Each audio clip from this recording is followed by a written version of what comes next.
This is Hidden Killers with Tony Bruschi. Here now, Tony Bruschi.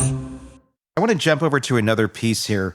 It goes a little out of the timeline of the doc, but it's an example of how she's able to somehow kind of twist reality around. And even when she's caught in the lie, and she's caught in a lie in this documentary, just how she handles it. And it's very bizarre. It's very telling. We'll watch and we'll talk about it on the other side. 3 prisons. I've been through 3 prisons. I'm not in any prison anymore. I'm ready to tell the truth about James, and I'm ready to tell the truth about Keith. Because I'm free. Are you, though? I had been carrying on this emotional affair with James via text, and he was starting to get deeper feelings for me, and that wasn't the purpose for me. And then it got to that point where it's like, I'm ready to really just end things with him. And James started threatening me. I'm just gonna come up there. I know exactly where Keith works. I know where you live. I'm gonna blow shit up. So what the hell do I do? And that's when the plan came for him to come up to Reading to see me. So it was supposed to be the goodbye. We had communicated that morning, and James had been so pushy that morning. And then I was at that point where I just had said, I'm gonna go for a run. And I will let you know when we're gonna meet up and where we're going. So I had started my run. And when I had gotten to the end where the pavement ends, where the dirt road is, I saw a vehicle pull up and then back up. That's when I realized that it was James.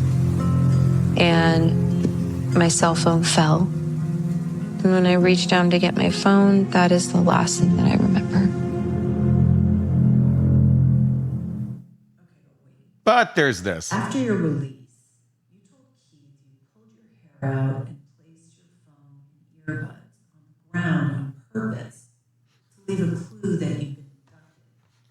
So the documentarian there, because it's hard to hear, is saying you had previously stated that you had pulled your hair out and put it with the phone on purpose to make it look like there was some sort of violent attack. That's essentially what they're saying, because she just told a totally different story right there. So she's getting caught in that lie right now. Here's how she reacts. You said, I knew you'd find my phone. I knew you'd find my phone in my hair. I knew you'd find it. I knew you would. That's why I pulled it out. So which one is it? Did you drop your phone by accident? Or did you place it there on purpose to leave a clue for Keith? Oh, during captivity, James said they found my phone. So I knew. I knew he had found the phone.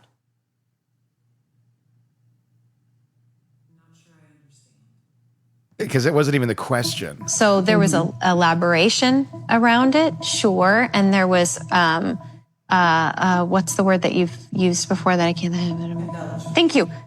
There was embellishment around it, sure, but it was my first attempt to say, guy was in trouble. Okay, so hospital, you were lying about purposely placing it there. You told us. You were telling the truth. Yeah.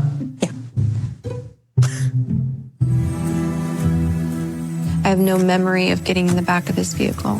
I have no memory of what was said or what was exchanged or how he managed to knock me out or get me in the back.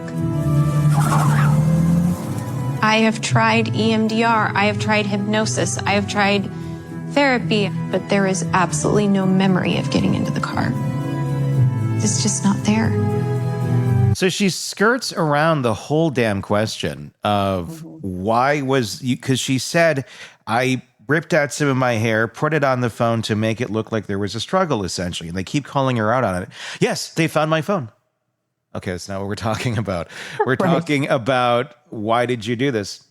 And then she just it doesn't even like register. It's like she just goes on to something else. She just keeps talking and veers and maneuvers, and you see how easy it is for her to come up with a different narrative, a different story, and just be oblivious to the fact that she's contradicting herself. She immediately doesn't sit with it. Mm-hmm. I mean, how does that come about? I mean, how does that come about? Is that like a learned behavior where so much of your life you get people that are just saying yes to you? Mm-hmm. I mean, she's an attractive woman. I can imagine there's a lot of guys who she could say the craziest shit to, and so they'd be like, okay, yeah, sure, whatever. Okay, yeah. And eventually it's just, well, that's how it works. I can say anything I want and anybody will just smile and be okay with me because I'm pretty. I don't know. I mean, is it from that sort of a life, or is it, I mean, what's going on there? Whatever her personality traits that we're seeing at this point that have gotten her in so much trouble, this has been her style, probably from the time she was a little girl. Tell a lie, bat your eyes, and people will just let you maneuver that way. Mm-hmm. And she's really good at it. It just comes naturally to her. So when would we ever believe anything she says? Yeah. When would a person believe it? It's something that,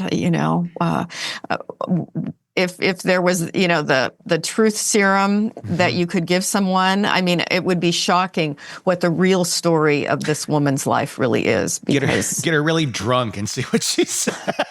I doubt even then. You would just get version A, B, C, D, E, F, G. You just get one of the stories. Spin the wheel.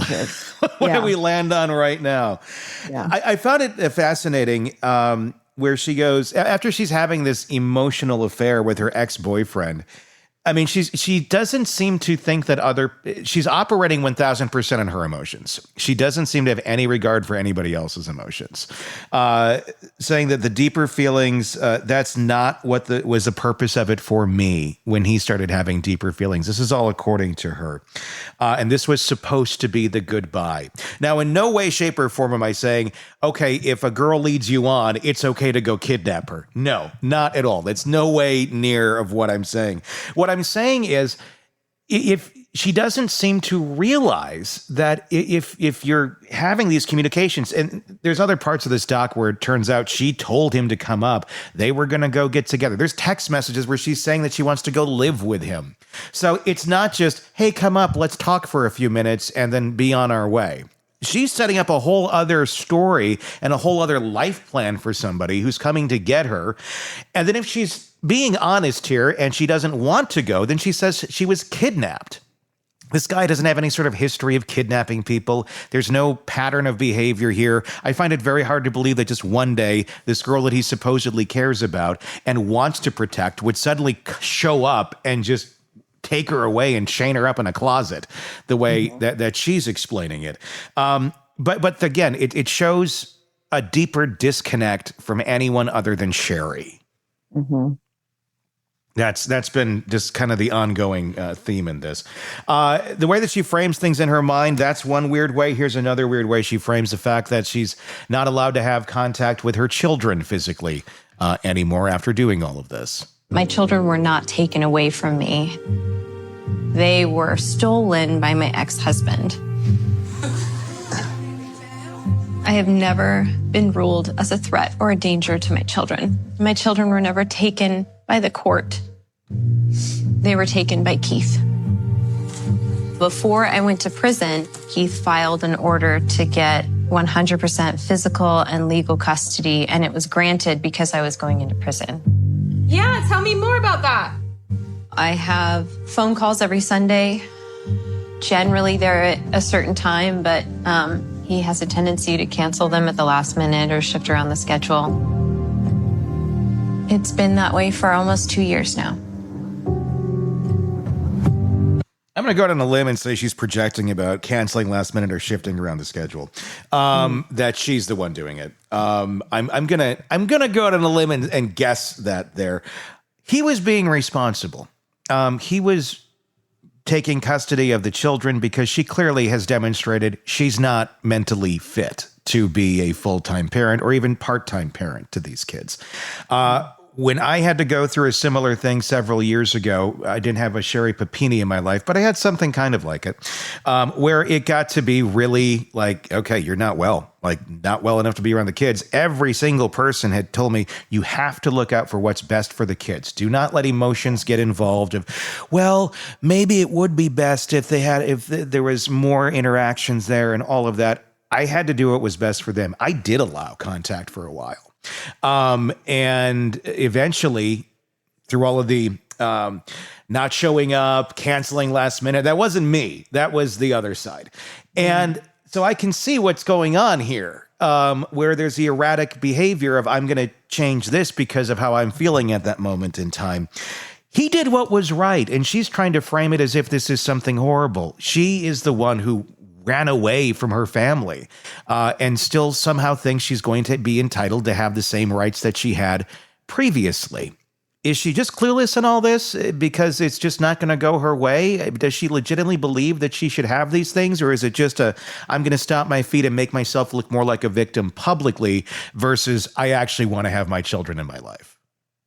I'm sure she misses her children. I think, she has tremendous personality problems. There's so much wrong with her. But undoubtedly, she did care about those kids. I mean, I don't doubt that. But this is where you can see how her personality problems impact her ability to be present for the kids. That 22-day disappearance. The lying that got her incarcerated. If you're a stable person, you love your kids, you don't do any of those things that are going to jeopardize your relationship with your children. So again, I don't hear her taking responsibility for it. It's all evil Keith is the one who took them away. Not that, I proved that I was not competent to be a parent. And that's the thing. That's why it seems like, maybe a light bulb moment happened here. And she went, well, if I paint Keith as the really bad guy, right, I will look like I was just fighting to see my kids again. Because that's essentially what she's claiming in this whole documentary, is that she survived the 22 days so she could be with her kids again. And now Keith's not letting her be by the kids. And she went through this horrible, horrible thing. And her stories don't add up whatsoever. And it's, these people are spooky. They're very spooky. And, I would love to have a conversation with James if I could, because there are so many unknown things about that guy, and he wouldn't appear in the documentary, understandably, probably in his own best interest not to appear in the documentary. But what was really this dynamic between the two of them? Who tells you that I want you to brand me, and you just go, okay, sure, that's a good idea. What do you want me to write? Keith Raniere is one of them. But there's another. Yeah, but it's just everybody involved. There's a lot wrong, and it's just. Yeah, I mean, that is a whole other thing, too. I mean, I'm not saying that this James guy is a saint. I think there's something seriously wrong with him. Something wrong with James. If you're that driven to appease this partner of yours at this point in time by literally branding Exodus something on her back. Something Exodus, which nobody can explain. No, it doesn't make any sense at all. And then, I mean, in the other doc, I believe James did speak in the other doc, The Perfect Wife. And there was claims in there where he had like a hockey pole, I believe, or a hockey stick. And he claimed that she asked him to just hold it out so she could run into it before she got out, before she came back. So it looked like she had been bruised and beat up. And he claimed he never did anything to her. But who does that? Who's like, yeah, Sherri, just keep running into the hockky stick for whatever. Let me brand you. No, that doesn't add. His bit in it is dirty. It doesn't add up. It's there's no normal justification for his role in this. So as I say, I've always felt like, he needs to have some accountability for whatever the heck went on here too. Yeah, I would agree. I would agree. So I don't know that he physically took his hand or took anything to physically abuse her. I do kind of buy that this may be how it happened, that she wanted to look abused and he was supposed to help her. But you don't help that. You don't say, yes, let me help you. Absolutely not. No, it's a very weird way of looking at all of this. Yeah. Want more on this case and others? Then press subscribe now and don't miss a moment of true crime coverage from Tony Bruschi and the Hidden Killers podcast.